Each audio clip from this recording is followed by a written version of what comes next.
Liza Soberano nilayasan na nga ba ang Careless at si James Reid bilang manager?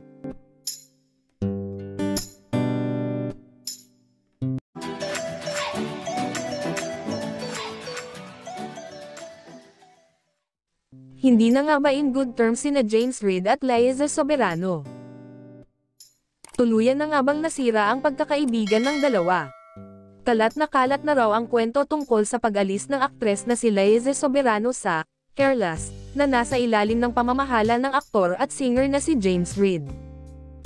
Matatanda ang pakilala ni James Reid noon kay Jeffrey O ay CEO ng Careless Management at siya naman ang presidente.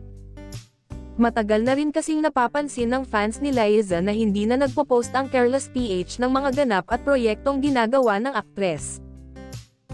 Ang Careless ay ang management company na pag-aari ni James kung saan isa nga si Liza sa mga ipinagmamalaking nilang talents. Mas tumindi ang hinala ng netizens at followers ni Liza nang mapansin nilang hindi na pina-follow ng idolo nila ang Instagram account ng talent management ni James. At parang nasagot ng araw ang mga katanungan ng netizens nang kumalat online ang post si Max Nagler na isang agent sa Verve Talent at Literacy Agency na based sa Los Angeles, California. Mababasa sa nasabing SOCMED post ang pagpe-flex ni Nagler na ang Verve na raw ang magre-represent kay Liza sa commercial endorsements and brand partnerships. Dagdag pa nito, Liza is one of the Philippines' most prominent young stars with 30 million followers across all social media platforms and recently broke out in the American market with her scene-stealing performance in Liza Frankenstein starring Catherine Newton and Cole Sprouse.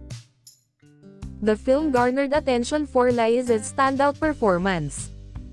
Sa X, mababasa ang mixed reactions ng netizens tungkol sa hiwalayang Liza at James. Samantala, mananatiling haka-haka lamang ang lahat ng ito hanggang wala pang official statement na inilalabas sina Liza Soberano at James Reid.